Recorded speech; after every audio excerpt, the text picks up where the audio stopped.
दोस्तों, मनुष्यों को भोजन करते समय कुछ बहुत ही जरूरी नियम बताए गए हैं। अगर कोई मनुष्य नियमों का पालन करते हुए भोजन करता है, तो उसे आरोप के साथ ही सुख, समृद्धि और वैभव की प्राप्ति होती है। शास्त्रों में बताई गई यह नियम वैज्ञानिक दृष्टिकोण से भी परिपूर्ण है। इस प्रकार से भोजन करने पर मनुष्य सभी देवी देवताओं का आशीर्वाद प्राप्त करता है। अगर आप भोजन करते समय इन नियमों का पालन अवश्य करें, तो आइए बिना देरी किए जान लेते हैं वह कौन से नियम है। पर उससे पहले अगर आपने चैनल को सब्सक्राइब नहीं किया है तो इसे सब्सक्राइब कर लीजिए, साथ वीडियो को लाइक करना ना भूलें। सबसे पहली बात, भोजन करने से पहले 5 अंग, 2 हाथ, 2 पैर और मुख, इनको अच्छी तरह से धोकर ही भोजन करना चाहिए। भोजन से पहले अन्य देवता एवं अन्नपूर्णा माता की स्तुति करके उनका धन्यवाद देते हुए तथा सभी भूखे प्राणियों को भोजन प्राप्त हो, ईश्वर से ऐसी प्रार्थना कर कि भोजन को शुरुआत करनी चाहिए। भोजन बनाने वाली महिलाओं को स्नान करके ही शुद्ध मन से मंत्र जप करते हुए ही रसोई घर में भोजन बनाना चाहिए। सबसे पहले 3 रोटियां, एक गाय के लिए, एक कुत्ते के लिए और एक कौवे के लिए अलग निकाल पर फिर अग्निदेव को भोग लगाकर ही घर वालों को खिलाना चाहिए।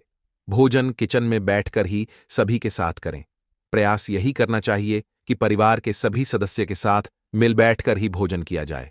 नियम अनुसार अलग अलग भोजन करने से परिवार के सदस्य में प्रेम और एकता कायम नहीं हो पाती है। भोजन का समय प्रातः व सायंकाल ही भोजन का विधान है, क्योंकि पाचन क्रिया की जठराग्नि हुई सूर्योदय से 2 घंटे के बाद तक पर एवं सूर्यास्त से 2.5 घंटे पहले तक प्रबल रहती है। जो व्यक्ति सिर्फ एक समय भोजन करता है वह योगी है, और जो 2 समय भोजन करता है वह भोगी कहाँ गया है। तीसरी बात, भोजन की दिशा। भोजन पूर्व और उत्तर दिशा की ओर मुख करके ही चाहिए। दक्षिण दिशा की ओर किया हुआ भोजन प्रेत को प्राप्त होता है। पश्चिम दिशा की ओर किया हुआ भोजन खाने से रोग की वृद्धि होती है। चौथी बात, ऐसी अवस्था में भोजन ना करें। यहां पर बैठकर अर्थात बिस्तर पर बैठकर अपने हाथों पर रखकर है या टूटे फूटे बर्तनों में भोजन कभी करना नहीं चाहिए। मलमूत्र का वेग होने पर भी भोजन करना नहीं चाहिए, अथवा अखिलेश के माहौल में भी भोजन करना अनुचित माना गया है। अधिक शोर, शराबे के स्थान पर भी भोजन करना उचित नहीं। पीपल एवं वट वृक्ष के नीचे बैठकर भी भोजन नहीं करना चाहिए। परोसे हुए भोजन की कभी निंदा नहीं करनी चाहिए।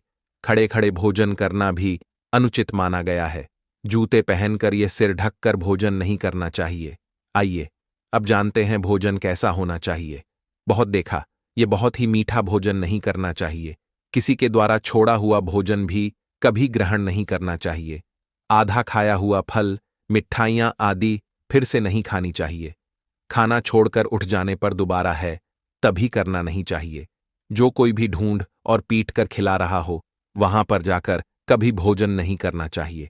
पशु या कुत्ते के द्वारा छुआ हुआ भोजन कभी करना नहीं चाहिए। रजस्वला स्त्री के द्वारा परोसा गया भोजन भी करना अनुचित है। श्राद्ध का निकाला हुआ बासियां मुंह से फूंक मारकर ठंडा किया गया भोजन भी करना अनुचित है।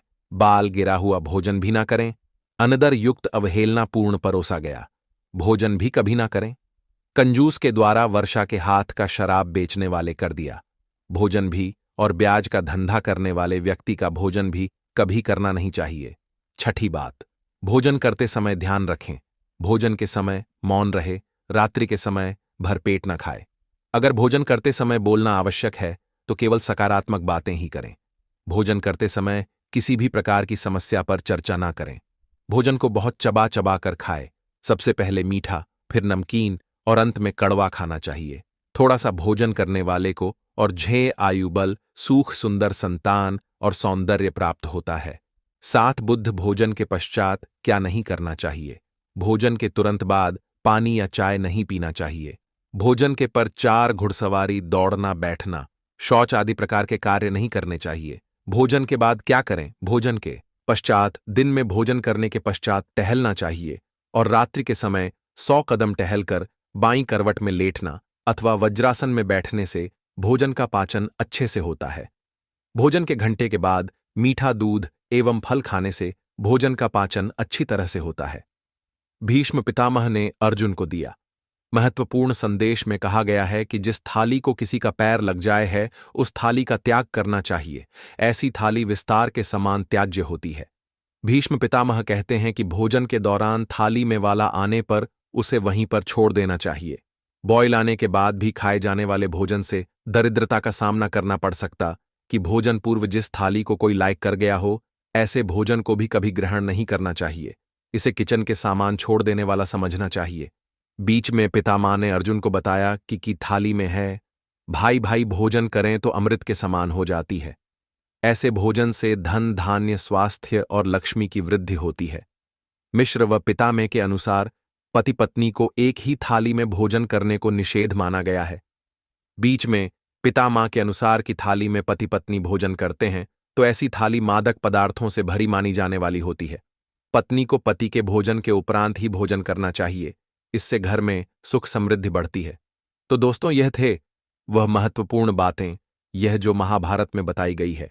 तो दोस्तों, वीडियो को यही समाप्त करते हैं। दोस्तों, ऐसी ही ज्ञानवर्धक जानकारी के लिए हमें सब्सक्राइब करके कमेंट में जय श्री राम जरूर लिखें। धन्यवाद।